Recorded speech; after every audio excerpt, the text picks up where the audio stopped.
My birthday should have been a quiet celebration, but the moment the candles were lit, my daughter-in-law lunged forward, grabbed the cake, and smashed it into my face, while my son laughed like it was the funniest thing he had seen all year. And as I fell backward, hitting the edge of the table, I tasted blood mixing with frosting, while they told me to stop being dramatic and insisted it was just a joke, yet as I wiped my eyes and tried to breathe through the sting in my cheek, a strange numbness spread across the left side of my face, something they ignored completely as they walked away, calling me sensitive and unable to take fun.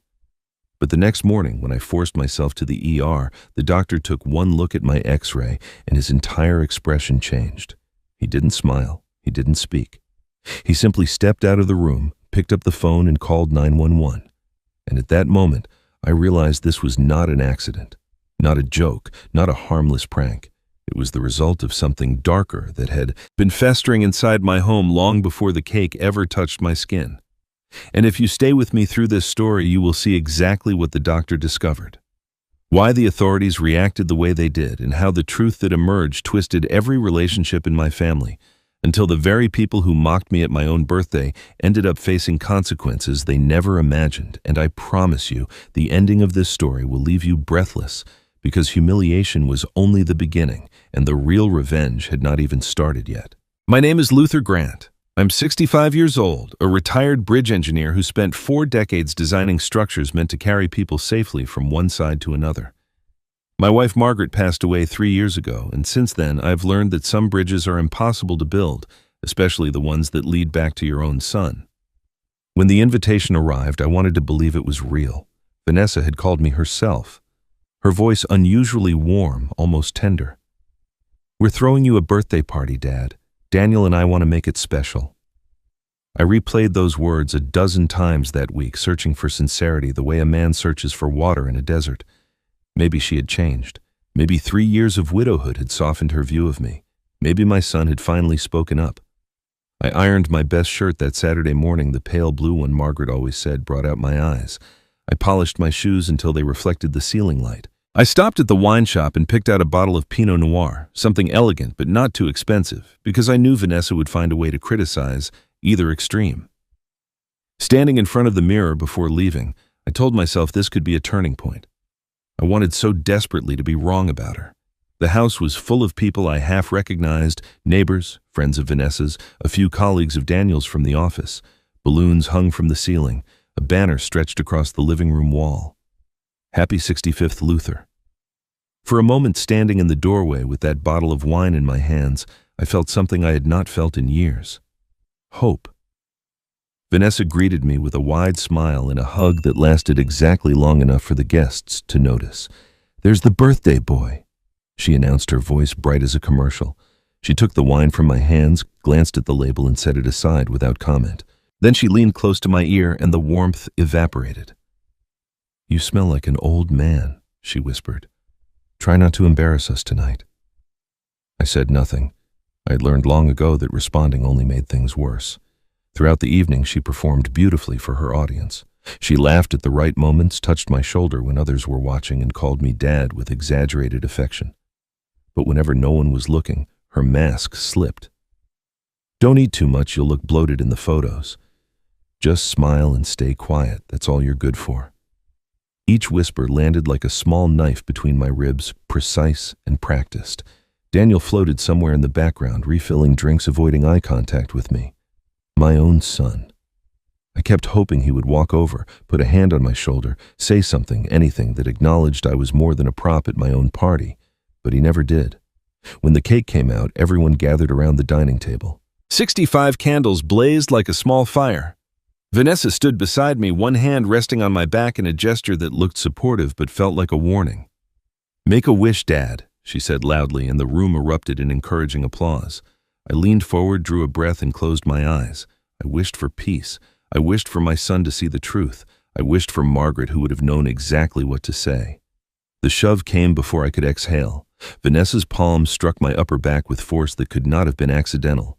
My face plunged into the cake frosting, filling my nostrils, and the momentum carried me backward. I stumbled, arms flailing, and then the back of my skull connected with the sharp corner of the dining table.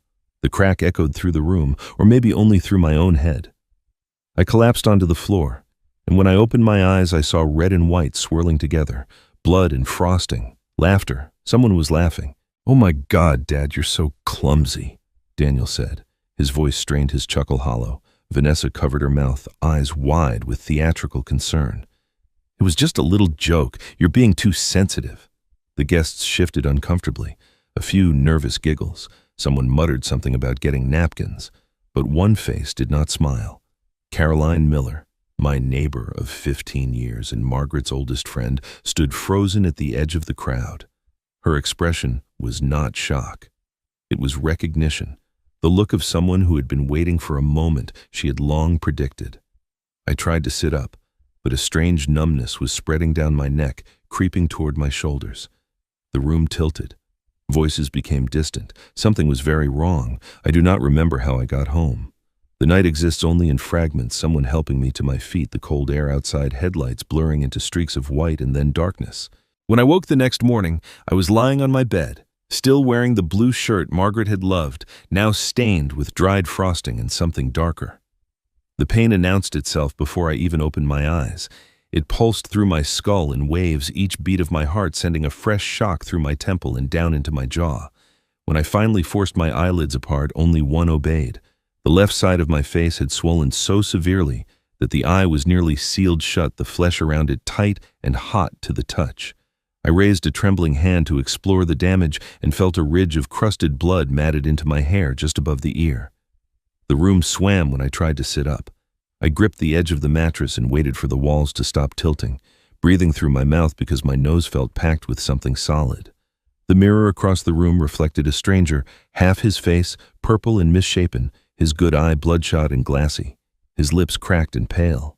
I looked like a man who had been beaten in an alley. In a way, I suppose I had been. Ben. My phone sat on the nightstand where I must have dropped it. The screen showed one notification, a text message from Daniel sent at 7:14 that morning. "Vanessa says you should come clean the kitchen. You made a mess last night." I read it 3 times, waiting for the rest. An apology, a question about how I was feeling, a single word of concern. But there was nothing else, just an instruction relayed from his wife as if I were hired help who had forgotten to finish a chore. I stared at those cold words until the screen dimmed, feeling something heavier than pain settle into my chest. This was my son. The boy I had taught to ride a bicycle, the young man whose college tuition I had paid by working overtime for 6 straight years, the only family I had left. And he could not even ask if I was alive. I set the phone face down and did not reply. The knock came just before 9. 3 firm raps, the kind that expected an answer. I shuffled to the door, one hand braced against the wall for balance, and pulled it open to find Caroline standing on my welcome mat, with her purse already over her shoulder and her car keys in hand. She took one look at my face and inhaled sharply, but she did not gasp or look away. Instead, her jaw tightened with something that resembled anger. "Luther Grant," she said quietly. "Margaret would never want to see you like this." Hearing my wife's name after so many months of silence hit me harder than any blow.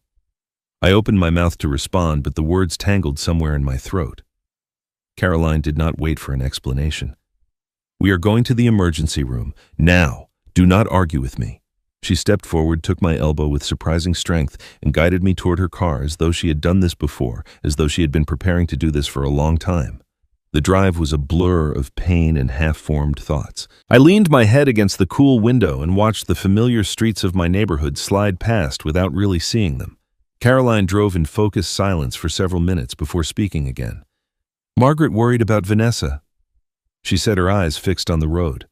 "More than she ever told you. Before she passed, she asked me to watch over you, made me promise." I turned my head, wincing at the effort. "Watch over me? Why would she—" A fresh wave of nausea cut my question short. I pressed my palm against my temple and concentrated on not vomiting in Caroline's car. She glanced at me with concern, but did not push further. Some conversations I understood would have to wait until I could think clearly enough to hear them. The emergency room was bright and loud and smelled of antiseptic. A nurse took one look at my face and fast-tracked me past the waiting area. Within 20 minutes, I was lying on a narrow bed behind a curtain while a technician positioned my head for x-rays. The machine hummed and clicked. Then I waited. Dr. Mason arrived with the images displayed on a tablet. He was a tall man in his mid-40s with steady hands and a calm demeanor, the kind of physician who had clearly delivered bad news many times before. But as he studied the X-ray, something shifted in his expression. His lips pressed together. The color drained slightly from his cheeks. He swiped to another image, then another, his frown deepening with each one. Without a word, he stepped out of the room. Through the gap in the curtain, I watched him walk to the nurse's station, pick up a phone, and begin dialing. When Dr. Mason returned, he was not alone. A nurse followed close behind, her expression carefully neutral in the way medical professionals learn to mask concern. He pulled a stool close to my bed and sat down, placing the tablet with my X-rays face up on his knee. For a long moment, he simply looked at me, not at my injuries, but at my eyes, as if measuring something invisible. "Mr. Grant," he began, his voice low and deliberate, "this was not a minor accident.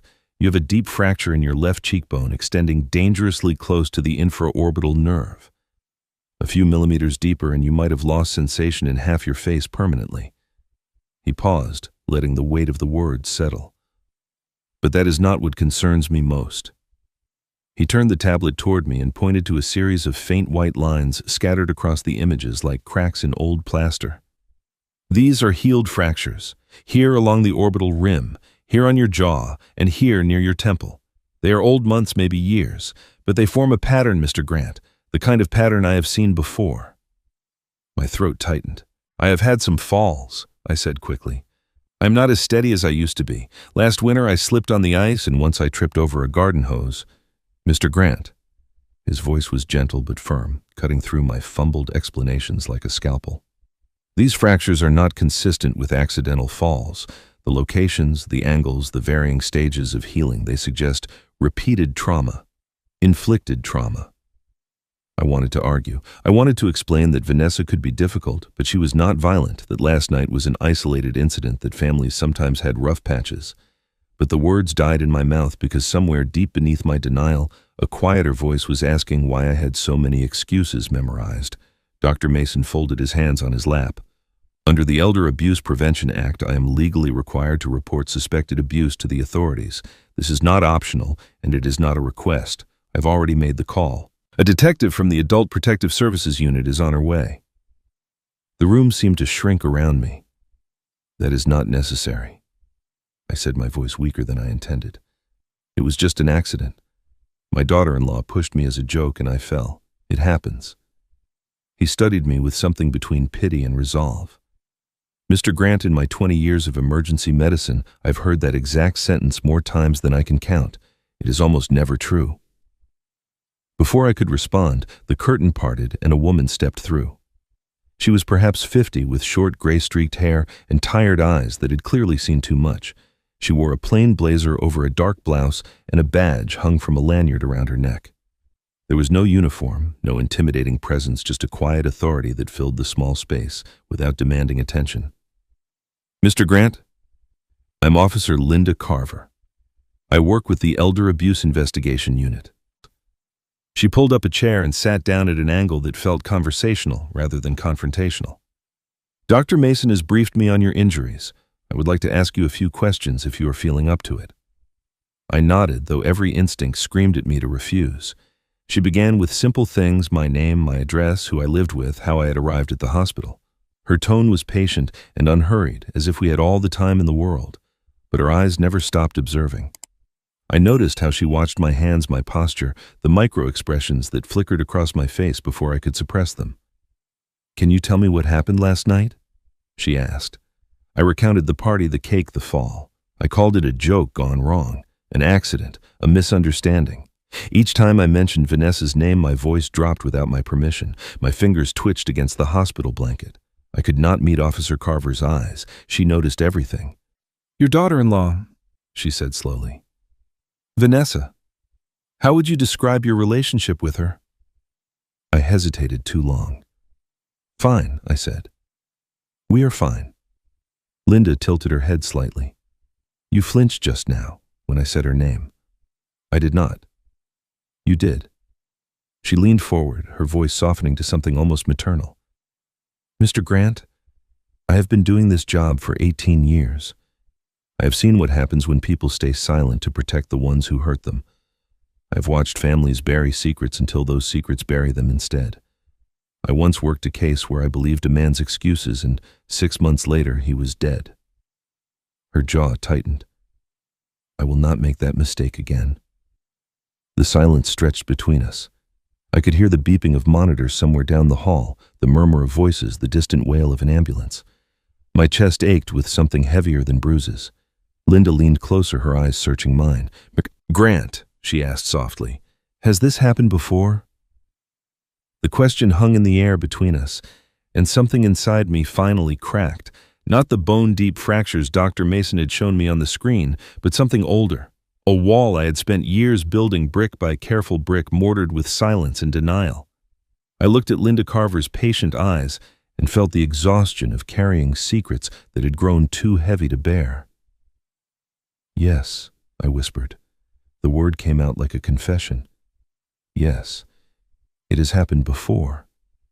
And then, for the first time in my life, I told someone the truth. It started small, I explained, the way these things always do. A comment here, a criticism there. Vanessa called me forgetful when I misplaced my keys. She called me slow when I did not understand a joke. Within a year of her marriage to Daniel, the words had sharpened into weapons: useless, burden, waste of space. She would say them quietly, almost casually, when no one else could hear. At family dinners, she would smile and pass me the salt while whispering that I was ruining her appetite just by being there. The physical incidents came later. A shove in the hallway when Daniel was in the bathroom, a door closed too quickly on my fingers, my belongings disappearing, photographs of Margaret, books I treasured, a watch my father had given me, only to be found weeks later in the trash or mysteriously broken. She locked me out of Thanksgiving dinner once, claiming I had arrived late when I had been standing on the porch for 20 minutes. Daniel believed her. He always believed her. Linda listened without interrupting, her pen moving steadily across a small notebook. When I finished, my voice hoarse and my hands trembling against the hospital blanket, she set the pen down and looked at me with an expression I had not expected. It was not pity. It was recognition. "Mr. Grant," she said quietly, "what you are describing is not a family conflict. It is not a personality clash or a difficult relationship. What you're describing is a crime. Systematic abuse designed to isolate you, control you, and make you doubt your own reality." She paused, letting the words sink in. "This has a name, and there are laws against it." I wanted to argue. Some part of me still wanted to minimize, to excuse, to protect the image of the family I had hoped we could become. But the evidence was there in black and white on the X-rays, written in the pattern of old fractures I had blamed on clumsiness and age. A soft knock interrupted us. Caroline appeared in the doorway, her face pale but determined. Linda excused herself to make a phone call, giving us a moment of privacy. Caroline pulled a chair close to my bed and sat down heavily, as if the weight of what she was about to say had been pressing on her for years. "I saw you talking to the detective," she said. "Good. It is past time." I shook my head weakly. "Caroline, this is all getting out of hand. It was just a birthday party gone wrong. I do not want to cause trouble for Daniel."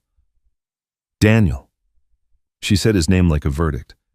"Luther, I love that boy like a nephew. I watched him grow up, but he has been blind for years, and his blindness has cost you too much." She reached out and took my hand, her grip surprisingly strong. "Vanessa has never seen you as a person. You are an obstacle to her, a source of money and property and nothing more." Margaret knew this. The mention of my wife's name made my chest tighten. Margaret never said anything to me. She didn't want to burden you while she was sick, but she said plenty to me. Caroline's voice dropped. She tried to warn Daniel before she passed. She begged him to see what Vanessa really was, but he would not listen. Love made him deaf. So Margaret made me promise something. She made me swear that if anything ever happened to you, I would not stay silent. I would not let you disappear the way so many elderly people do, quietly and conveniently. I stared at her, processing the weight of her words. Margaret had seen the danger years ago. She had tried to protect me even as the cancer was stealing her away. And I had been too blind, too loyal, too desperate to preserve the illusion of family harmony to see what was happening. Linda returned a few minutes later. She handed me a business card with the name of a victim's advocate and a 24-hour hotline number. "I am officially opening an investigation," she said. "In the meantime, I need you to stay away from Vanessa. No visits, no phone calls, no contact of any kind. If she reaches out to you, do not respond. Document everything and call me immediately." I nodded, feeling the strange vertigo of a man whose entire life had just been reclassified. I was not a clumsy old man prone to accidents. I was a victim. The words sat uneasily in my mind, sharp-edged and unfamiliar. After Linda left, Caroline helped me gather my few belongings. A nurse came by with discharge paperwork and instructions for managing my injuries. Through it all, my phone sat silent on the bedside table, and I was grateful for the quiet. Then, just as I was putting on my coat, the screen lit up. A text message from Vanessa. I should have ignored it. Linda had told me not to engage, but my hand moved on its own, reaching for the phone before I could stop myself. The message was short, only 12 words. "If you say one more word to the police, you will regret it." I stared at Vanessa's message until the screen dimmed and went dark. My hands were trembling, whether from pain or fear, I could not tell. Caroline saw my expression and reached for the phone, but I pulled it away before she could read the words. Some threats are too heavy to share. 2 days passed. The swelling in my face began to subside, though the bruises had deepened into shades of purple and green that made me look like a man who had lost a fight with the pavement. Linda called twice to check on me and remind me to avoid contact with Vanessa. I assured her I understood, but there was something I needed to do first. I had left things at Daniel's house, small things but irreplaceable.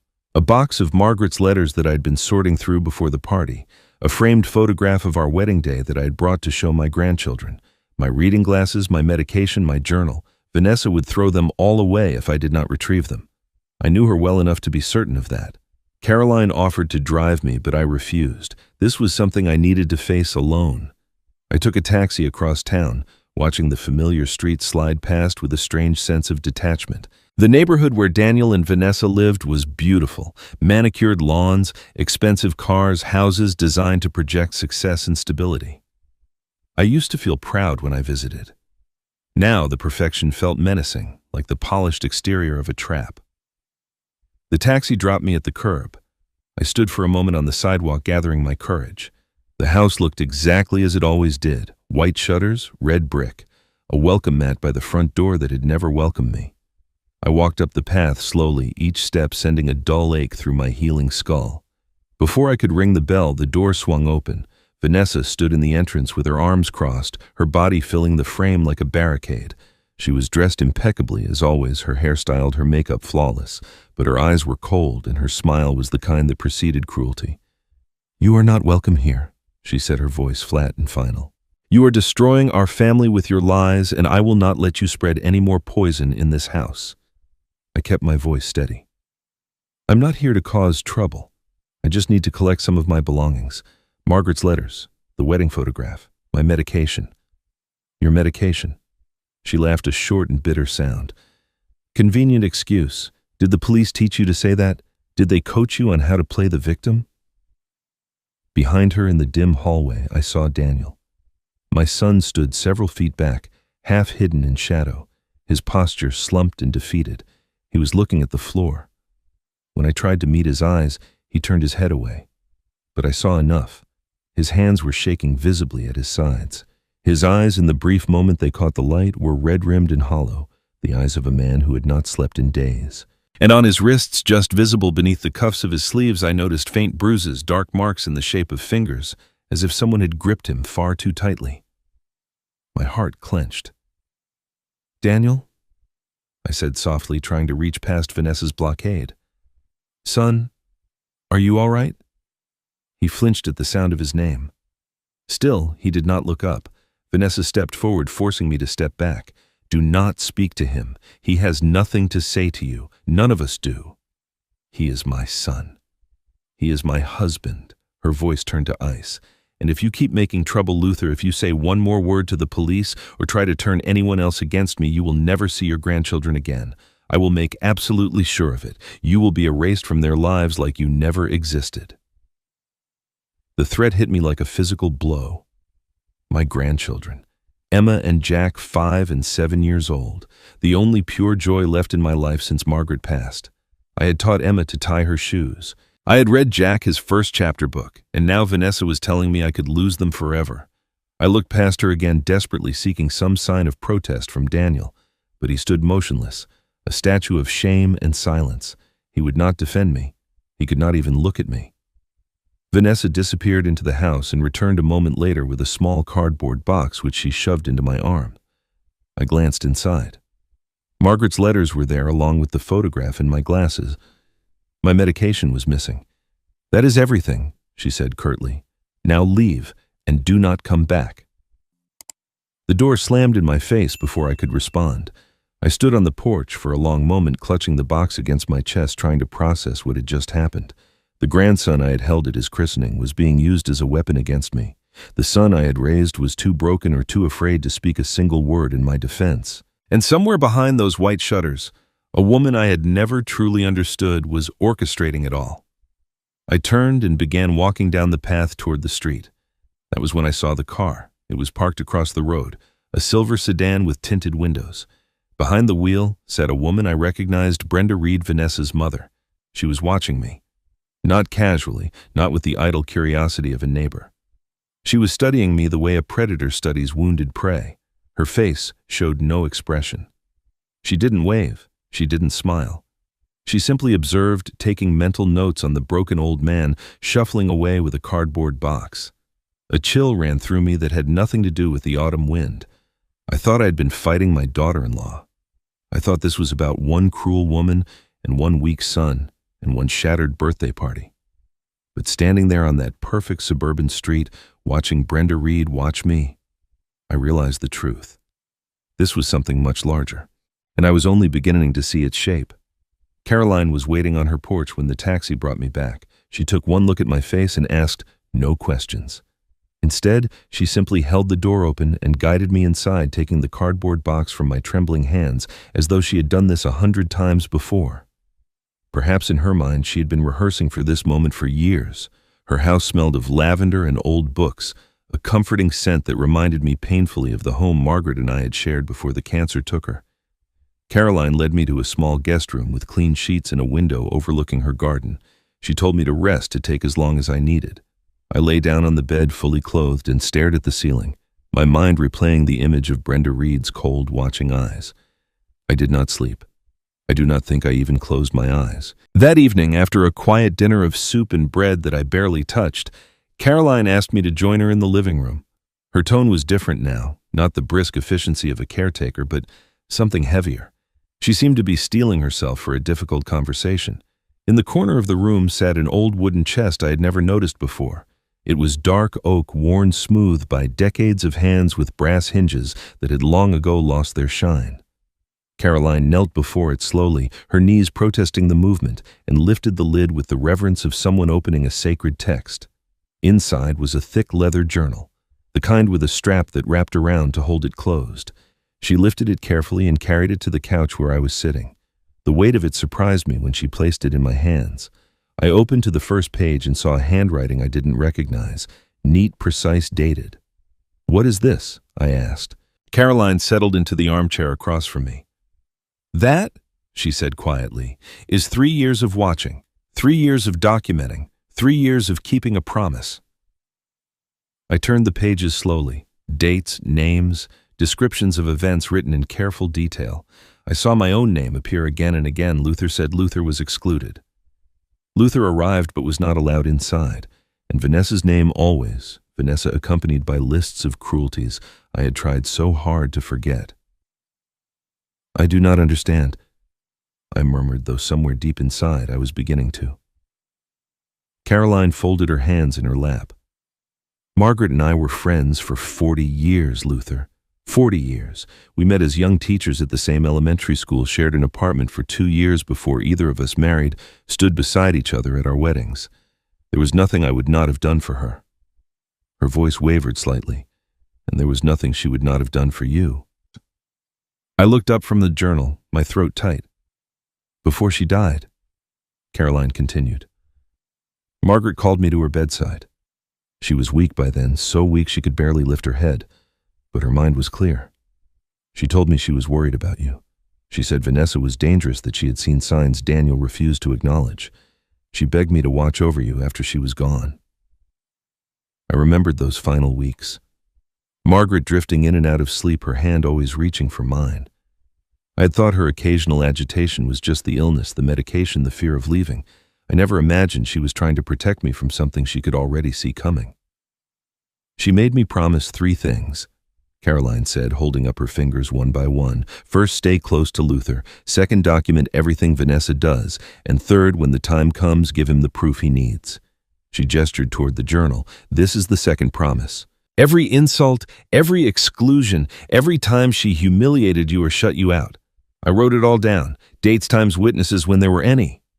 I turned to a random page near the middle and read an entry dated 14 months ago, March 17th. Luther arrived for Sunday dinner. Vanessa told him the time had been changed and he had missed it. Daniel's car was still in the driveway. I watched Luther walk back to his apartment alone. My stomach turned with the memory. Another entry 6 months later. Vanessa threw away the photo albums Luther brought to show the children. I retrieved them from the trash. They are now in my possession for safekeeping. The journals were not just observations. They were evidence. A paper trail of systematic cruelty written in Caroline's steady hand, waiting for the day when I would finally need to prove what had been done to me. One entry near the end caught my attention. I read it twice, my pulse quickening. October 3rd. Vanessa receives frequent mail from her mother, Brenda Reed. The envelopes are thick, official-looking. They arrive at least once a week. I do not know what they contain, but the pattern is unusual. They seem to be planning something. I do not know what yet, but I fear for Luther's safety. I looked up at Caroline, my mind racing. Brenda, I said, you noticed her too. Caroline nodded slowly. Vanessa did not become what she is by accident. That woman raised her, trained her. Whatever is happening to you, Luther, I believe Brenda is behind it. I closed the journal, my hands unsteady. The weight of Margaret's foresight pressed down on me like a physical force. Even dying, even slipping away from this world, she had been thinking of me, protecting me, building a shield I did not know existed until now. Caroline reached over and took the journal gently from my hands.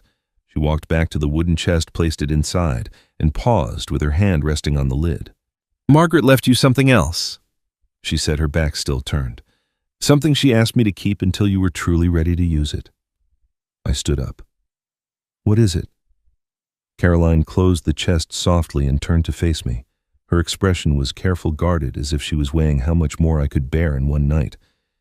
It is not time yet, she said, but soon. When this fight becomes real, you will need more than a journal, and Margaret made sure you would have it. I spent a sleepless night turning Caroline's words over in my mind. Margaret had left me something else, a secret kept for 3 years waiting in that old wooden chest like a time capsule from a woman who had loved me enough to plan for dangers she would never live to see. I wanted to ask Caroline more, to demand she show me everything right now, but something in her expression told me that pushing would accomplish nothing. Margaret had given her instructions, and Caroline would follow them to the letter. The next morning, Caroline made a phone call. An hour later, we were sitting in the office of Graham Whitfield, an attorney whose name I had never heard, but whose reputation, Caroline assured me, was formidable. He specialized in elder abuse cases, financial exploitation, family fraud, the quiet crimes committed against people too old or too trusting to fight back. His office was modest, lined with legal books and framed news clippings about cases he had won. He was a man in his mid-50s with silver hair and eyes that missed nothing. Caroline handed him the leather journal without ceremony. 3 years of documentation, she said. Every incident I witnessed or heard about secondhand. Dates, descriptions, patterns. Graham spent nearly an hour reading through the entries, while Caroline and I sat in silence.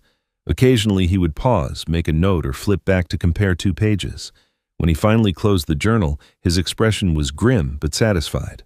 This documentation is invaluable, he said. It establishes a clear pattern of premeditated exploitation. Whoever advised you to keep these records, Mrs. Miller, knew exactly what they were doing. It was Luther's late wife, Caroline replied. She saw this coming before anyone else. Graham nodded slowly, as if this confirmed something he had already suspected. Then he turned to me. Mr. Grant, I need to ask you a direct question. Do you own property? The question caught me off guard. Yes, a house.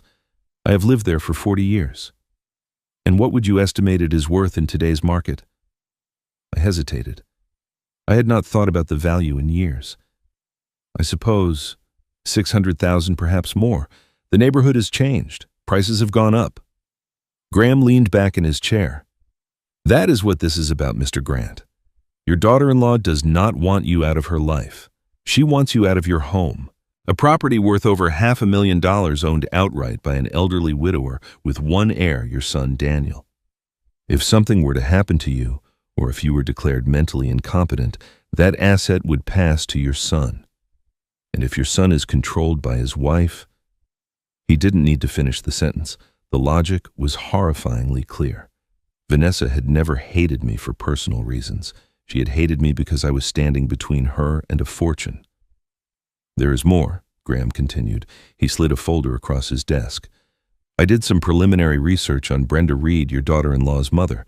15 years ago, she was employed as a branch manager at First Continental Bank in Arizona. She was terminated for what the official records call accounting irregularities. The case was settled privately, and she was never prosecuted. But the pattern of behavior described in the settlement documents is disturbingly familiar. Elderly customers with large accounts. Unexplained transfers. Missing funds. I stared at the folder, my stomach turning. She has done this before. It appears so. And she taught her daughter well. Graham closed the folder. Mr. Grant, you are not dealing with a difficult family member. You are dealing with a predator, possibly two of them, and they have been planning this for a very long time. The drive back to Caroline's house was quiet. I watched the streets pass without seeing them, my mind consumed by the enormity of what I had learned. 40 years of mortgage payments, of repairs and improvements, of building a home where Margaret and I had raised our son. All of it reduced to a target on a balance sheet. Vanessa did not see a family when she looked at me. She saw a number. That night I could not sleep. I lay in the guest room staring at the ceiling, listening to the old house settle and creak around me. Just past midnight my phone buzzed on the nightstand. The caller ID showed Daniel's name. I answered immediately, my heart pounding. Daniel. His voice was barely a whisper, shaking so badly I could hardly understand him. Dad. Dad, I need to talk to you. Son, what is wrong? Are you safe? I cannot, not on the phone. He sounded terrified, like a child hiding from a monster in the dark. There is something I have to tell you, in person. It is about Vanessa, about what she has been doing. I should have told you years ago, but I was afraid, Dad. I was so afraid. My chest tightened. Daniel, listen to me. Whatever it is, we can... The line went dead. I tried calling back immediately. The phone rang once and went to voicemail. I tried again, same result. A third time, nothing. Either Daniel had turned off his phone or someone had turned it off for him. I didn't sleep for the rest of the night. The next morning, a courier arrived at Caroline's door. He handed me an envelope with a law firm's return address embossed in the corner. I opened it with trembling fingers and read the letter inside. It was from Vanessa's attorney. The language was formal, clinical, designed to intimidate, but the accusation at its center hit me like a blow to the chest. Luther Grant is hereby accused of threatening and intimidating Mrs. Vanessa Grant, a pregnant woman, during an altercation at her residence. Mrs. Grant fears for her safety and the safety of her unborn child. A restraining order will be sought if Mr. Grant does not cease all contact immediately. Pregnant. She was claiming to be pregnant, and she was using that lie to paint me as a monster. I brought the letter to Graham's office that same afternoon, my hand still unsteady as I placed it on his desk. He read it slowly, his expression shifting from curiosity to recognition to something that almost resembled dark amusement. When he finished, he set the paper down and laughed a short, bitter sound that held no joy. This, he said, tapping the letter with one finger, is a textbook Darvo response. Deny, attack, reverse, victim, and offender. It is the oldest trick in the abuser's playbook. She's trying to flip the narrative to make you the aggressor and herself the victim. The pregnancy claim is particularly clever. It adds emotional weight and makes anyone who questions her look heartless. I shook my head. But it is a lie. She cannot be pregnant. Daniel would have told me. Would he? Graham raised an eyebrow. Your son has not been able to tell you much of anything from what you have described. And even if the pregnancy is real, which I strongly doubt, it does not change what she has done to you. This letter is designed to intimidate, to silence, to make you retreat. We are not going to let it work. He pulled out a legal pad and began writing notes in quick, sharp strokes. I need you to authorize me to run a full financial background check. Credit reports, loan histories, any accounts opened in your name over the past 5 years. Given what we already know about Brenda Reed, I want to see if there are deeper patterns we have missed. I signed the authorization forms without hesitation. At this point, I had nothing left to hide and nothing left to lose. 3 days later, Graham called me back to his office. His tone on the phone had been clipped urgent. When I arrived, he was standing at his window with his back to the door, staring out at the parking lot below. He didn't turn around immediately. "Sit down, Mr. Grant," he said quietly. I sat. The chair felt harder than I remembered. Graham finally turned and placed a thick folder on the desk between us. "I found something. Something I was hoping I would not find." He opened the folder and spread out a series of documents, bank statements, loan applications, credit reports. Over the past 3 years, someone has opened multiple credit accounts in your name. 3 personal loans totaling $180,000.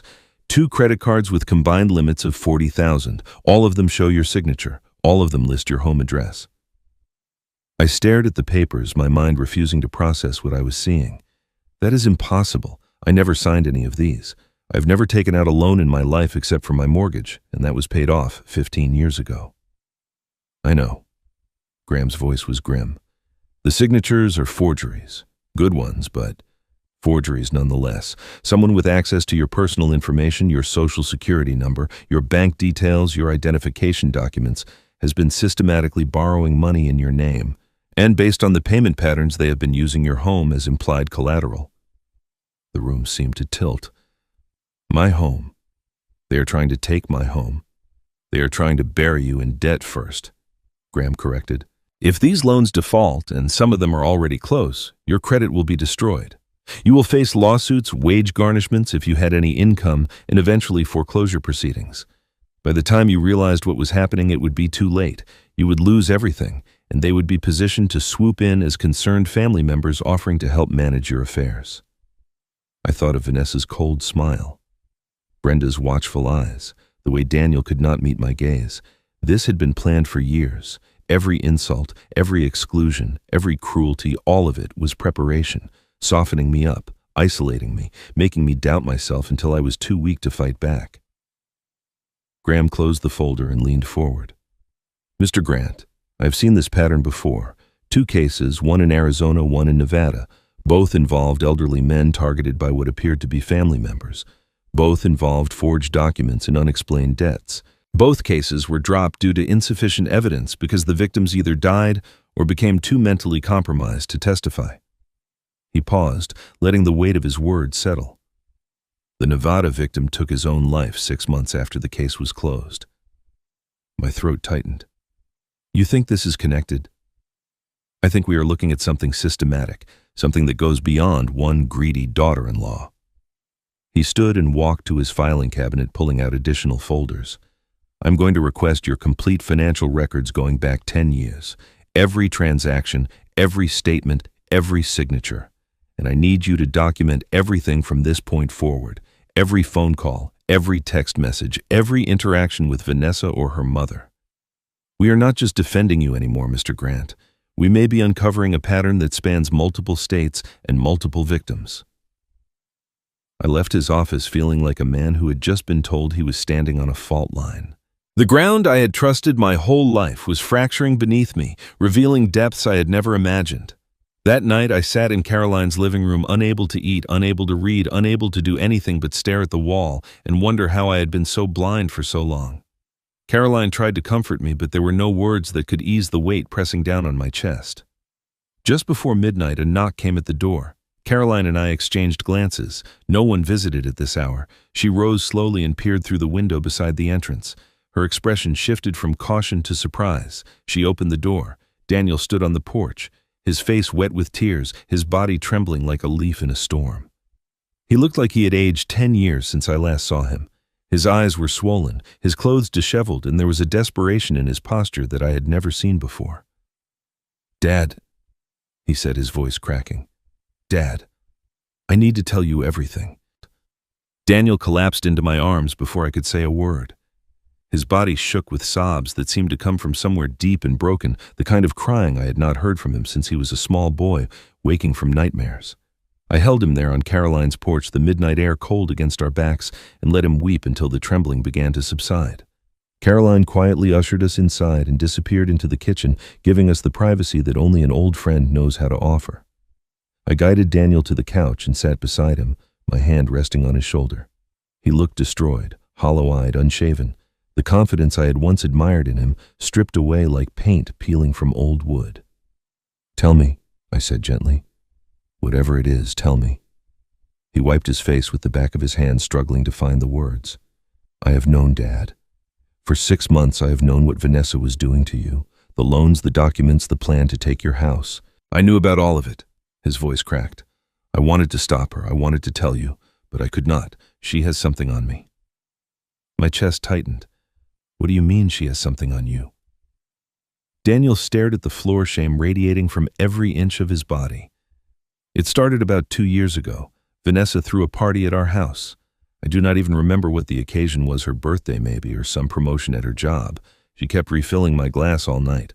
I thought she was just being affectionate. I didn't realize she was getting me drunk on purpose." He paused, his hands clenching into fists on his knees. At some point, she brought out a stack of documents, legal papers, financial forms. She said they were refinancing agreements for our own mortgage routine stuff that needed both signatures. I was so far gone I could barely read the words. She guided my hand to the signature lines one after another while her mother held a phone and recorded the whole thing. The mention of Brenda made my blood run cold. "She was there." "She was there," Daniel confirmed bitterly, standing in the corner filming everything like it was a family video. I did not think anything of it at the time. I was too drunk to think at all. He finally looked up at me, his eyes red and raw. "6 months ago, I found copies of those documents in a locked drawer in Vanessa's office. I was looking for our tax records, and I found the truth instead. The papers I signed were not refinancing agreements, Dad. They were loan applications, 3 of them totaling almost $200,000, and every single one of them had your name on it, your social security number, your address. I had signed as a witness verifying your identity and authorizing the loans on your behalf." The room seemed to close in around me. My son, my own son, had unknowingly helped Vanessa forge my identity, and she had recorded the whole thing as insurance. "When I confronted her," Daniel continued, his voice dropping to barely a whisper, "she laughed. She actually laughed. And then she showed me the video. There I was, clear as day, signing document after document with a smile on my face. No one forced the pen into my hand. No one held a gun to my head. To anyone watching that footage, I looked like a willing participant." He began to shake again. "She told me exactly what would happen if I ever said a word. She said, 'If you tell anyone, I will show the police this video. You signed willingly. You will go to prison with me.' And then she reminded me about Emma and Jack. She said if I was in prison, she would have full custody. I would never see my children again." Tears spilled down his cheeks. "I have been living in terror ever since, Dad. Every day I wake up knowing what she is doing to you and knowing I cannot stop it. Every time she insults you or shuts you out, I want to scream the truth. But the words die in my throat because I know what she will do. I'm trapped. I have been trapped for 6 months, watching her destroy you piece by piece, while I stand there like a coward."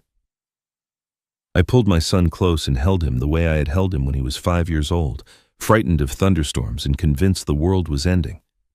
He was 36 now, a grown man with a career and children of his own. But in that moment, he was just a boy who had been manipulated by someone he trusted and terrorized into silence. "Listen to me," I said quietly, my voice steady despite the storm raging inside me. "You are not a criminal. You are a victim. Vanessa used you the same way she has been using me as a tool, a means to an end. She exploited your trust and your love and your fear. That does not make you guilty. That makes you another person she has hurt." Daniel shook his head. "But I signed those papers. My handwriting is on every page. How can anyone believe I did not know what I was doing? Because the truth has a way of surfacing," I said, "and because we are going to prove it, together. I am not going to let her destroy you, son. I am not going to let her destroy either of us." For a long moment, neither of us spoke. The clock on Caroline's mantel ticked softly, marking the passage of time that suddenly felt precious and fragile. Daniel's breathing gradually steadied. The trembling stopped. He pulled back slightly and looked at me with something I had not seen in his eyes for years. Hope. Then his expression shifted. A new weight settled over his features, as if he had just remembered something he had been trying to forget. "There is one more thing, Dad." He wiped his eyes and swallowed hard. "She is not really pregnant." The words hung in the air between us, impossible and yet somehow inevitable. I stared at my son, waiting for him to take them back to explain that he had misspoken or misunderstood. But his expression held nothing but grim certainty. "What do you mean she is not pregnant?" I asked, my voice barely above a whisper. Daniel reached into his jacket pocket and pulled out a crumpled piece of paper. He unfolded it carefully and handed it to me. It was a receipt printed on thin thermal paper, the kind that comes from online orders. The item description read, "Silicone pregnancy belly, 7 to 9 months, realistic skin tone." The purchase date was 3 weeks ago. The shipping address was my son's house. "I found this in her desk drawer," Daniel said quietly, "hidden under a stack of old magazines. She's been wearing a fake belly, Dad. The whole pregnancy is a lie." I read the receipt again, my mind struggling to accept what my eyes were seeing. A prosthetic belly. A costume. She had turned motherhood itself into a prop for her scheme. Caroline, who had returned from the kitchen with cups of tea none of us would drink, leaned over my shoulder to look at the paper. Her face went pale. "I knew something was wrong," she murmured. "Last week at the neighborhood association meeting, Vanessa was there and I saw her drinking wine, a full glass of red wine. I remember thinking how strange it was for a pregnant woman, but I told myself perhaps she was having just a small amount. Now it makes sense." The pieces were falling into place with sickening clarity. The pregnancy announcement had come just weeks before Vanessa's lawyer sent the threatening letter.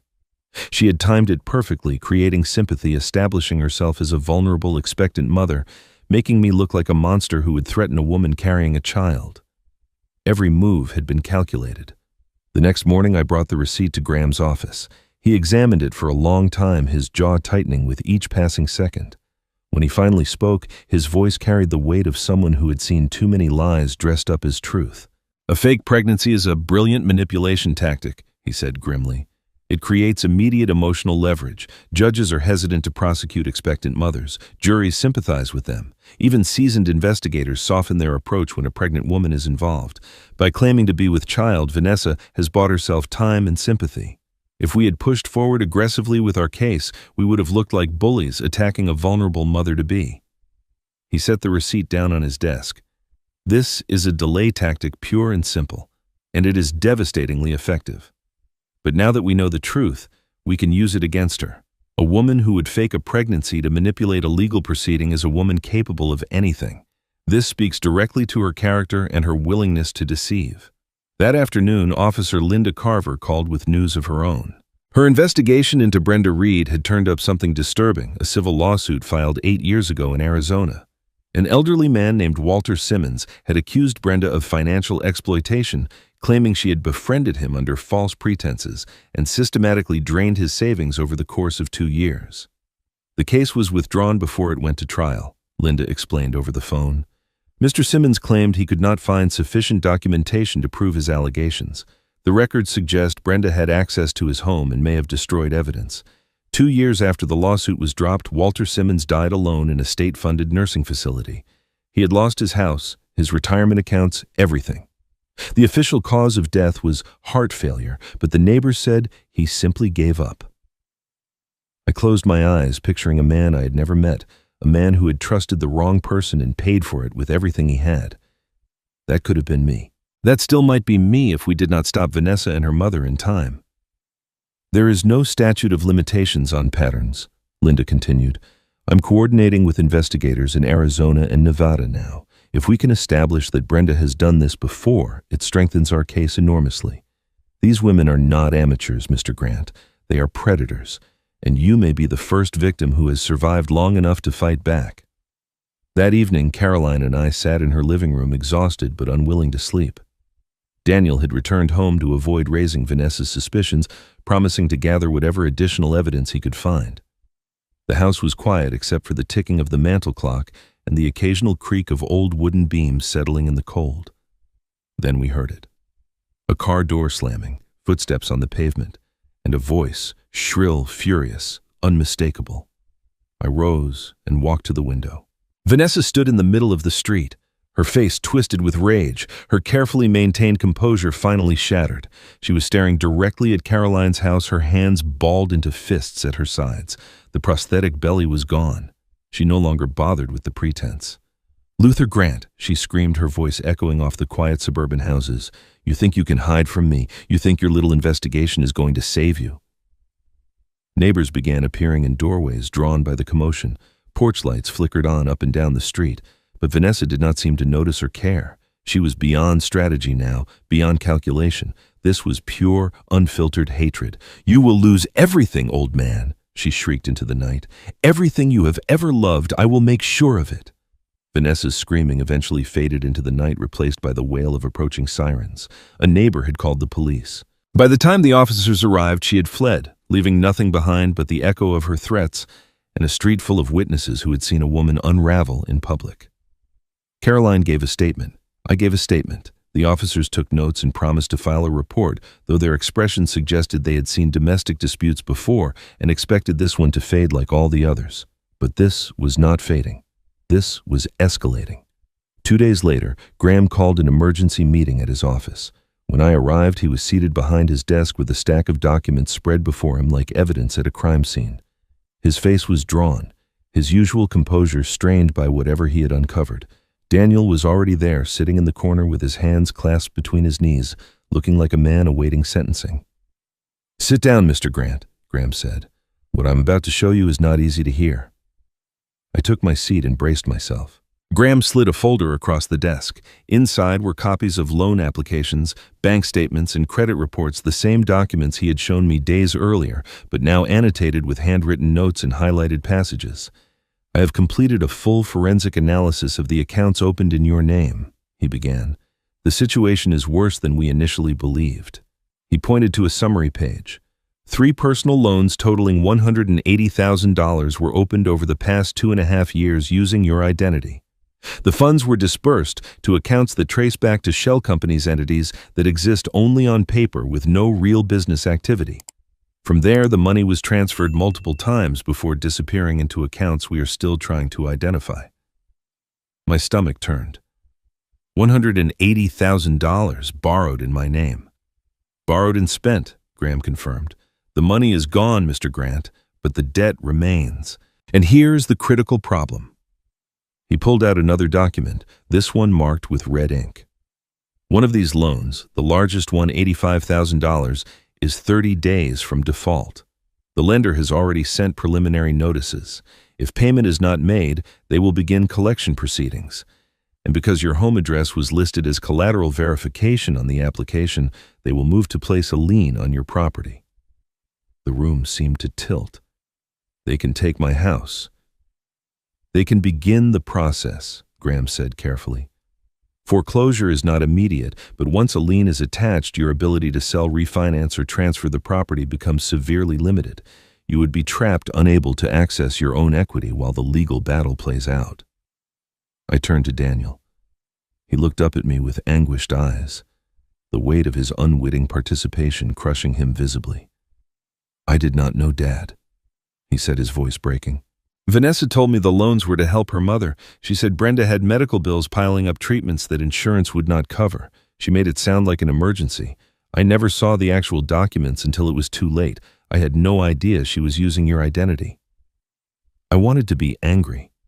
Part of me was angry at Vanessa, at Brenda, at the years of manipulation that had brought us to this moment. But looking at my son's shattered expression, I couldn't direct that anger at him.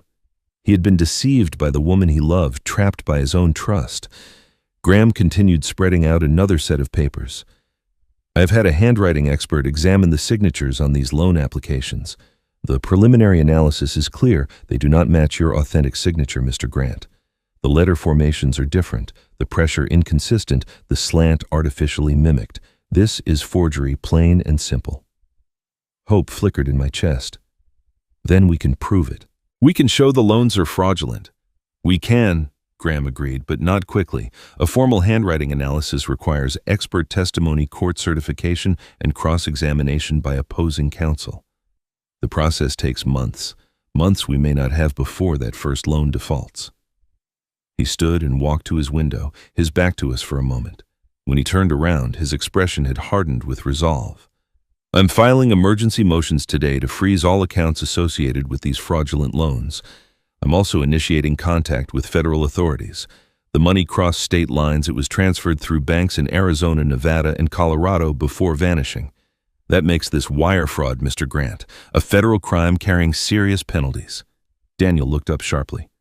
Federal? Does that mean Vanessa could face federal charges? Vanessa and her mother both, Graham replied. If we can prove they orchestrated this scheme together, they are looking at years in federal prison. But we need time to build the case, and we need to stop that loan from defaulting before it destroys Mr. Grant's financial standing. The next 48 hours were a blur of phone calls, fax documents, and legal filings I barely understood. Graham worked around the clock coordinating with banks, credit agencies, and a federal prosecutor's office that had suddenly taken interest in the case. I spent my days at Caroline's house pacing, waiting, trying not to imagine the walls of my home being stripped away by strangers. On the third night, my phone rang just before 10 o'clock. Graham's name appeared on the screen. I answered immediately.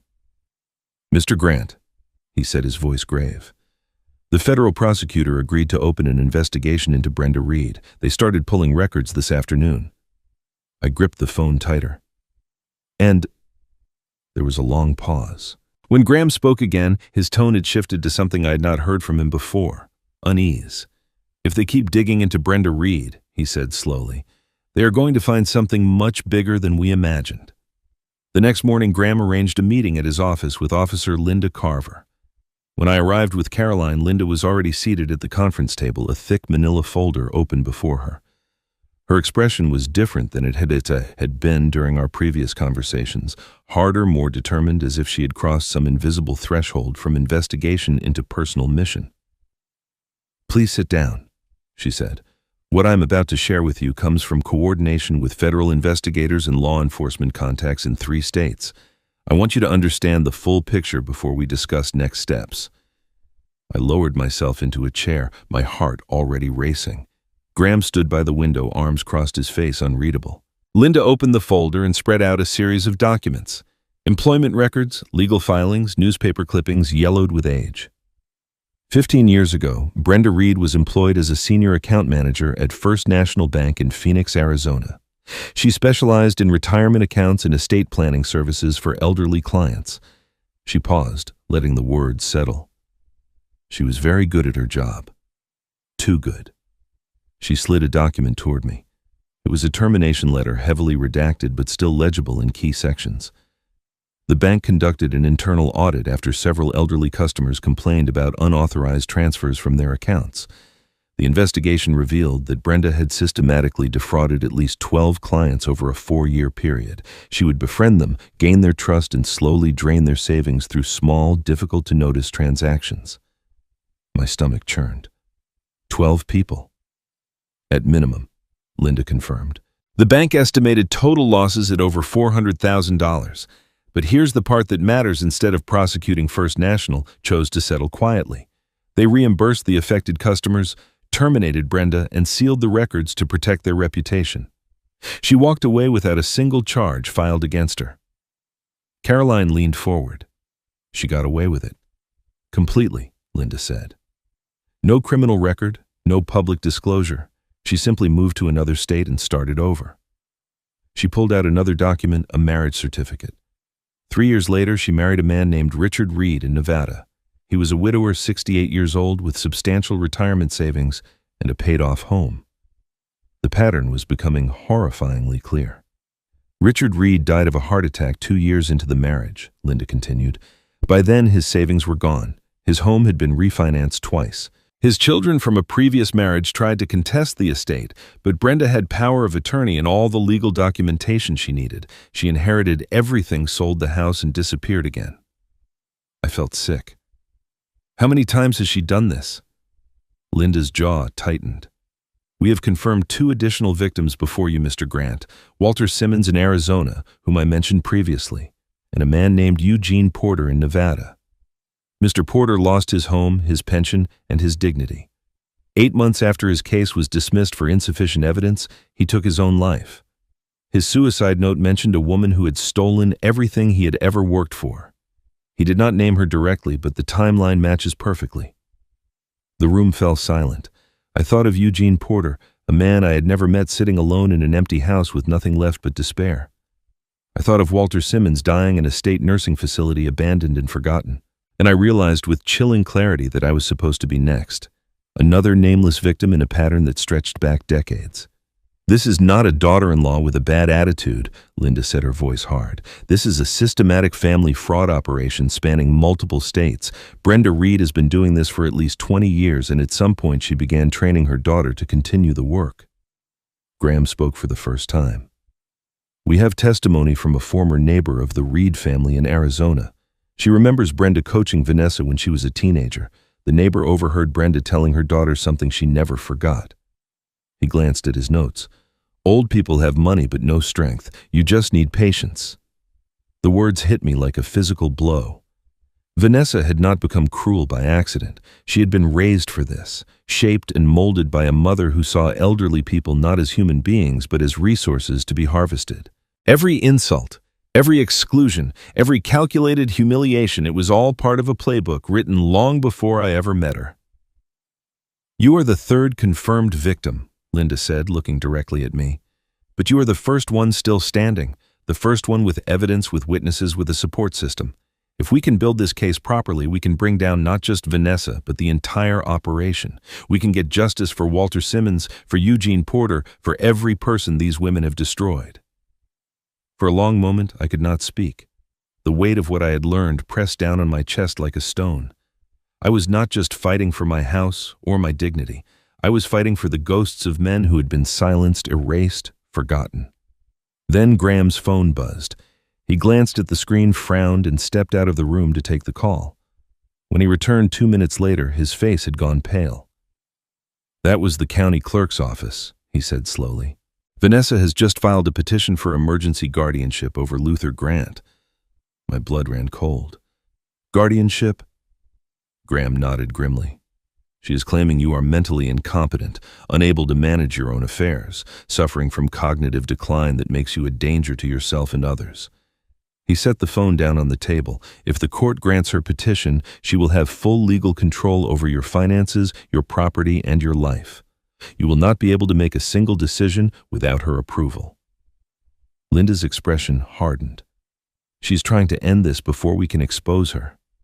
Yes, Graham agreed, and if we do not act fast, she might succeed. The guardianship petition arrived by courier the following morning, a thick envelope filled with legal documents that read like a character assassination. I sat at Caroline's kitchen table and forced myself to read every word, each sentence cutting deeper than the last. Vanessa's lawyer had painted a portrait of a confused, deteriorating old man who could no longer be trusted to care for himself. The petition cited observable signs of cognitive decline, erratic and paranoid behavior, and an inability to manage personal and financial affairs. It claimed I posed a risk to myself and others, and that immediate intervention was necessary to protect me from my own incompetence. Graham had warned me this was coming, but seeing the words in print made them feel terrifyingly real. If the court granted this petition, Vanessa would become my legal guardian. She would control my bank accounts, my property, my medical decisions. I would not be able to sell my house, access my savings, or even choose where I lived without her approval. Everything I had worked for over 65 years would belong to her legally and completely. This is her nuclear option, Graham explained during an emergency call that afternoon. She knows we are closing in, so she is trying to neutralize you before you can testify. If you are declared incompetent, nothing you say will carry legal weight. Your testimony becomes worthless. Your accusations become the ramblings of a confused old man. The court moved faster than I expected. Within 48 hours, a judge had reviewed the petition and ordered a psychological evaluation to determine my mental competency. I was given the name and address of the evaluating psychologist, Dr. Eleanor Hayes, and an appointment time 3 days away. 3 days to prepare for the most important test of my life. I barely slept during those 3 days. Caroline tried to reassure me, reminding me that I was sharp, capable, fully in command of my faculties. But doubt crept in during the quiet hours of the night. What if the stress of everything I had endured had affected me more than I realized? What if Vanessa's lies contained a grain of truth I could not see? I was 65 years old. My wife was gone. My son had been turned against me. My life had been upended in ways I still struggled to comprehend. Was it possible that I was not as strong as I believed? The morning of the evaluation, I dressed carefully in a pressed shirt and clean trousers. I wanted to look like what I was, a retired professional, a man of discipline and order. Caroline drove me to the psychologist's office, a modest brick building on a quiet street lined with oak trees. She squeezed my hand before I stepped out of the car. "Margaret would be proud of you," she said. "Remember that." Dr. Eleanor Hayes was a woman in her early 50s with calm eyes and a manner that put me at ease despite my nerves. Her office was warm and uncluttered, filled with soft light from a large window overlooking a garden. She gestured to a comfortable chair and sat across from me with a notepad in her lap. "Mr. Grant," she began, "I want you to understand that this evaluation is not a test you can pass or fail. I am here to get an accurate picture of your cognitive function, your memory, your reasoning, your emotional stability. Just answer honestly, and we will proceed from there." For the next 90 minutes, she guided me through a series of exercises and questions. She asked me to remember lists of words and recall them later. She showed me patterns and asked me to identify what came next. She gave me simple math problems and logic puzzles, then gradually increased the difficulty. She asked me to draw a clock showing a specific time to name the current president, to explain the difference between a bridge and a tunnel. Then she asked about my life. She wanted to know about my career as an engineer, the projects I had worked on, the challenges I had solved. I told her about the Riverside Bridge, a structure I had designed 30 years ago that still carried thousands of cars every day. I explained the mathematics of load distribution, the importance of accounting for wind shear and thermal expansion. She listened intently occasionally, making notes. She asked about my daily routines. I described my morning's coffee at 6, a walk around the neighborhood breakfast while reading the newspaper. I explained how I managed my medications, my finances, my household. I told her about the journals I kept, the letters I wrote, the books I read. Finally, she asked about my current situation. I explained everything: Vanessa's abuse, the fraudulent loans, the threats, the investigation. I spoke clearly and calmly, laying out the facts in chronological order. When I finished, she studied me for a long moment. "Mr. Grant," she said, setting down her notepad, "I have conducted hundreds of these evaluations over my career. I have seen genuine cognitive decline, and I have seen people falsely accused of it. You fall firmly into the second category." She paused, a faint smile crossing her face. "You are completely mentally competent. In fact, you demonstrate sharper cognitive function than many people half your age. Your memory is excellent, your reasoning is sound, and your understanding of your situation is remarkably clear." Relief flooded through me like warm water. I had to grip the arms of the chair to keep my hands from shaking. "I will submit my report to the court today," she continued. "In my professional opinion, there is no basis whatsoever for a guardianship. The petition should be dismissed." I thanked her more times than was probably appropriate and walked out of that office feeling lighter than I had in weeks. The sun was shining. The oak trees rustled in a gentle breeze. For the first time since my birthday, I allowed myself to believe that I might actually win this fight. That evening, as I sat in Caroline's living room watching the shadows lengthen across the floor, my phone rang. Graham's name appeared on the screen. "Luther," he said, his voice carrying a weight I had not heard before. "There is something you need to see. Something Margaret left for you." He paused. "It is time." Graham's words echoed in my mind as I set down the phone. Something Margaret left for me. Caroline had hinted at this weeks ago, standing by that old wooden chest with secrets in her eyes. Now, finally, the moment had arrived. Caroline was already moving toward the corner of the living room where the chest sat waiting. She knelt before it slowly, her hands trembling slightly as she lifted the lid. I watched her reach past the leather journal I had already seen and retrieve something from the very bottom, a sealed envelope, cream-colored and heavy, with my name written across the front in handwriting I would recognize anywhere. Margaret's handwriting. The elegant loops and careful curves that had filled decades of birthday cards, grocery lists, love notes tucked into my lunch pail. Seeing it now, 3 years after her death, felt like hearing her voice whisper across the distance between this world and whatever came next. Caroline placed the envelope in my hands. "She made me swear not to give this to you until you truly needed it," she said softly. "She knew that day would come. She just hoped it would not." I turned the envelope over. On the back, in the same familiar script, was a date 3 weeks before Margaret had passed away. 3 weeks. She had been so weak by then, barely able to sit up in her hospital bed. And yet she had found the strength to write this, to seal it, to entrust it to her oldest friend with instructions that spanned beyond her own life. My hands trembled as I broke the seal. Inside was a single sheet of paper folded neatly around something small and hard. I set the object aside for the moment and unfolded the letter, my vision already blurring with tears I could not stop. "My dearest Luther," she had written, "if you are reading this, then what I feared has finally happened. I'm so sorry I am not there beside you. I wanted to be. I wanted to protect you myself. But the cancer had other plans, and all I could do was prepare." I had to pause and breathe.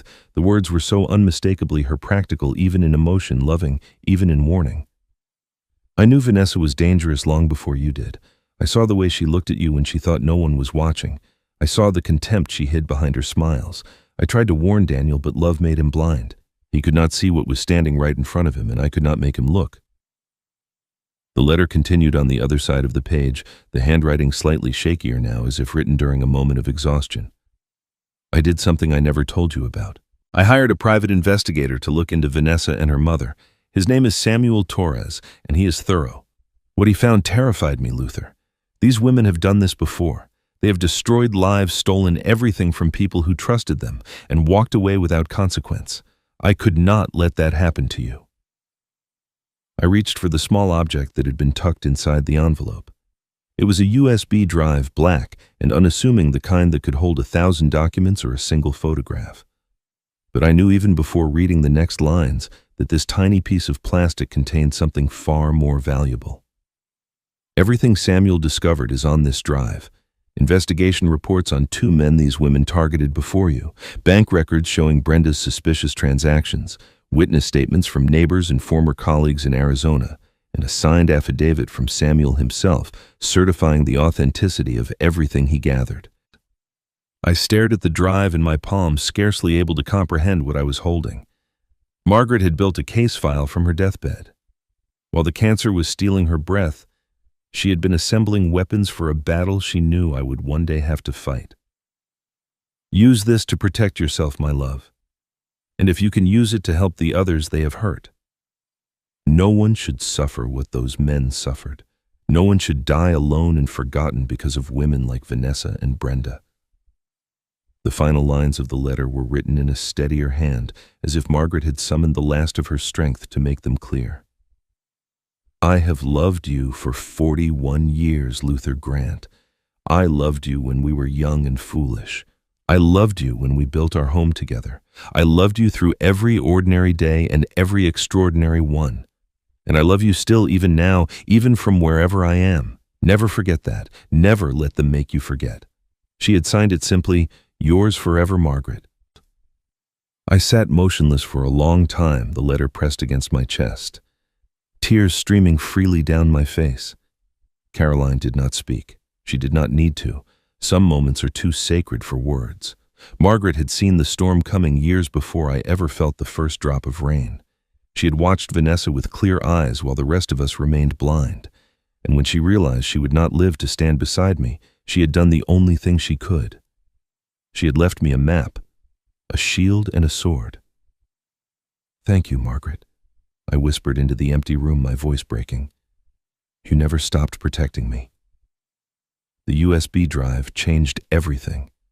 Within hours of examining its contents, Graham was on the phone with federal prosecutors, his voice carrying the urgent energy of a man who finally held all the cards.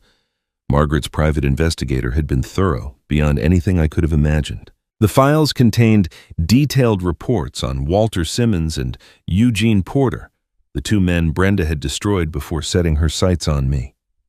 Bank statements showed patterns of small, methodical withdrawals designed to avoid detection. Witness statements from former neighbors described how Brenda had isolated her victims, cutting them off from friends and family until they had no one left to turn to. Combined with Caroline's 3-year journal, Daniel's testimony about being blackmailed, the forged loan documents, and Linda's police investigation, the case was overwhelming. Graham presented everything to the federal prosecutor's office in a meeting that lasted 4 hours. When it was over, the lead prosecutor, a stern woman named Rebecca Torres, made a single phone call. The FBI took over the case the following day. I learned later what happened next. Agents in Arizona and Nevada received orders to reopen the cold cases of Walter Simmons and Eugene Porter. Investigators who had once dismissed those cases as unprovable suddenly found themselves reviewing evidence they had overlooked or ignored. The pattern that had seemed invisible 8 years ago now blazed with terrible clarity. The family of Eugene Porter, the man who had taken his own life after losing everything, was contacted by federal agents and informed that the investigation had been reopened.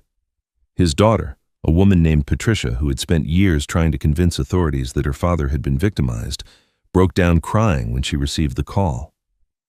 "Finally," she said, her voice captured in a recording that Graham later shared with me. "After 8 years, someone finally believed us." I listened to that recording alone in Caroline's living room, tears sliding down my face. Eugene Porter had died believing no one would ever know the truth. His daughter had carried that burden for nearly a decade, watching the woman who destroyed her father walk free. Now at last there would be justice. But the case was not complete without one final piece of evidence. Daniel came to Caroline's house on a Tuesday evening, his face pale but resolute. He carried a laptop under his arm and a USB drive in his pocket. When he sat down across from me, his hands were steady for the first time in weeks. "I need to do this," he said quietly. "For you, for myself, for everything I should have done years ago." He opened the laptop and inserted the drive. A video file appeared on the screen. He hesitated for just a moment, then pressed play. The footage showed a party at his house, the same party where Vanessa had gotten him drunk and made him sign the fraudulent documents. The camera angle was slightly off, as if Brenda had been trying to film discreetly while pretending to check her phone. But the audio was clear. Vanessa's voice, sweet and coaxing, guided Daniel's hand to each signature line. "Just sign here, honey, and here. It is just routine paperwork." Daniel's words were slurred, his movements clumsy. He was clearly intoxicated, barely aware of what he was doing. And then Vanessa looked directly at the camera and smiled a cold, triumphant smile that revealed everything about who she truly was. "This proves I was coerced," Daniel said, closing the laptop. "And it proves she knew exactly what she was doing." He handed the drive to Graham the next morning. By doing so, he was risking everything: his freedom, his reputation, his future. But he was also finally standing up, finally choosing truth over fear. The arrests came 3 days later. Federal agents descended on Vanessa's house at 6 in the morning, catching her still in her bathrobe. She screamed obscenities as they read her rights, insisting this was all a misunderstanding, threatening lawsuits and revenge. The agents were unmoved. The handcuffs clicked shut around her wrists with a sound I imagined echoing through the quiet suburban street. Brenda was arrested simultaneously at her apartment across town. Unlike her daughter, she did not scream. She ran. A 60-year-old woman sprinting across her front lawn in bedroom slippers, desperately trying to reach her car. She made it 6 steps before an agent tackled her onto the grass. The neighbors watched from their windows as she was hauled to her feet and placed in the back of a federal vehicle. I was not there for either arrest, but Graham described every detail to me later, and I found myself savoring each one. Not with cruelty, but with the quiet satisfaction of a man who had been pushed to the edge and refused to fall. 2 weeks later, the court made its announcement. The case had drawn significant media attention, and the judge decided it warranted a public trial. The case of Grant versus Reed, the official statement read, will be heard before the entire state. The courtroom was packed on the first day of the trial. Journalists filled the back rows, their notebooks open and pens ready. Families of the previous victims sat behind the prosecution table, their faces drawn with years of grief and unanswered questions. I took my seat beside Graham, my heart pounding with a mixture of anticipation and fear. 3 months of preparation had led to this moment. Vanessa was led in wearing an orange jumpsuit, her wrists shackled in front of her. She scanned the room with cold eyes, and when her gaze found mine, she smirked that same confident, dismissive expression I had endured for years. She still believed she could manipulate her way out of this. She still thought she was the smartest person in the room. The prosecutor, Rebecca Torres, rose and began reading the charges. Elder abuse, financial fraud, identity theft, forgery, coercion, conspiracy to commit wire fraud across state lines. With each word, Vanessa's smirk faltered. By the time Torres finished, her face had gone pale. Graham presented the evidence, methodically building his case, like the engineer I had once been, each piece connecting to the next, each fact reinforcing the ones before. Caroline's journal, Margaret's investigation files, the forged loan documents with their mismatched signatures, Daniel's video showing Vanessa coercing him while intoxicated, the testimony of bank officials, handwriting experts, and federal investigators. The pattern was undeniable. The truth was overwhelming. But the moment I will never forget came when Linda Carver took the stand. She sat straight-backed and composed her voice steady as she described her investigation. Then the prosecutor asked why this case mattered so much to her personally. Linda was silent for a long moment before answering. "Years ago, I worked a case involving an elderly man named Arthur," she said quietly. "He came to me with bruises on his arms and fear in his eyes. He told me his caregiver was hurting him. I believed him, but I didn't push hard enough. I let the case slip through the cracks. 6 months later, Arthur died alone in a hospital bed. His injuries had never healed." Her voice wavered. "I swore that day I would never let that happen again. I would never let another victim be silenced." She looked directly at me. Today, I kept that promise. The trial lasted 2 weeks. When the jury returned with their verdict, the courtroom fell absolutely silent. Vanessa was found guilty on all counts. 12 years in federal prison. Brenda received 18 years, the enhanced sentence, a consequence of Eugene Porter's suicide being ruled a direct result of her fraud. For the first time since her arrest, Brenda showed emotion. She wept as the bailiffs led her away. The families of Walter Simmons and Eugene Porter received restitution from the seized assets. Patricia Porter, Eugene's daughter, embraced me outside the courthouse afterward. "Thank you," she whispered. "Thank you for not giving up." 6 months later, I sold the house where Margaret and I had raised our son. It held too many memories, some beautiful, many painful. I needed to start fresh in a place untouched by Vanessa's cruelty. Margaret had already chosen that place for me. Hidden in her files was a deed to a small piece of land in Montana, 10 acres of meadow and forest at the base of a mountain range. She had purchased it secretly 5 years before her death, intending it as a retirement gift for both of us. She never got the chance to tell me. Now, standing on that land for the first time, I understood why she had chosen it. The silence was profound. The air was clean. The mountains rose in the distance like sentinels guarding a sanctuary. Daniel came with me. He quit his job in the city and dedicated himself to repairing the old farmhouse that sat on the property. He learned carpentry from library books and YouTube videos, his hands growing calloused and capable. We worked side by side most days, speaking little, but understanding much. The relationship we had lost was slowly being rebuilt, not through grand gestures, but through shared labor and honest conversations over dinner. Caroline visited in autumn when the fields had turned golden and the aspens blazed with color. We walked together at sunset, talking about Margaret, about forgiveness, about the strange and winding paths that life sometimes takes. There was warmth between us. Not romance, but something equally precious. Understanding, companionship, the comfort of being truly known. On my 66th birthday, I stood alone on the porch of my new home. The mountains glowed pink and orange in the fading light. The air smelled of pine and wood smoke. Somewhere behind me, Daniel was preparing dinner, the clatter of pots and pans drifting through the open window. I looked up at the sky where the first stars were beginning to appear, and I whispered the words I had been carrying in my heart for months. "I made it, Margaret. I'm finally free." The wind stirred the grass, soft and gentle, almost like an answer. And my story was only beginning in a place where no one could ever hurt me again. That was my story. A story about trust and betrayal, about the quiet cruelties that happen behind closed doors, and about the strength it takes to stand up when everyone expects you to stay silent. For years, I believed that enduring abuse was the price of keeping my family together. I told myself that swallowing my dignity was easier than causing conflict. I convinced myself that my son would eventually see the truth on his own. I was wrong about all of it. What I learned through this journey is that silence does not preserve peace. It only gives predators permission to continue. Vanessa and Brenda counted on my silence. They built their entire scheme around the assumption that I would be too proud, too ashamed, or too exhausted to fight back. They believed that an old man with a broken heart would simply fade away, taking their secrets to the grave. But I didn't fade. I found my voice. And with the help of people who refused to look away, Caroline, who kept her promise to my wife, Graham, who fights for those the world forgets, Linda, who carried the weight of past failures and turned them into fuel for justice, and Daniel, who finally broke free from the woman who had imprisoned him, I survived.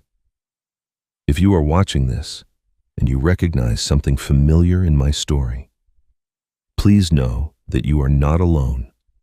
Elder abuse happens in millions of homes across this country. It happens to people who are loved and people who are forgotten. It happens in wealthy families and poor ones in cities and small towns. And it thrives in silence. Do not be silent. If you know someone who might be suffering, reach out. If you are suffering yourself, speak up. There are people who will believe you. There are laws designed to protect you. There is hope even when the darkness feels complete. I would love to hear from you. Share your thoughts in the comments below. Tell me where you are watching from tonight. And if this story moved you, share it with someone who needs to hear it. Your voice might be the one that saves a life. Thank you for listening. Thank you for caring. And remember, it is never too late to begin again.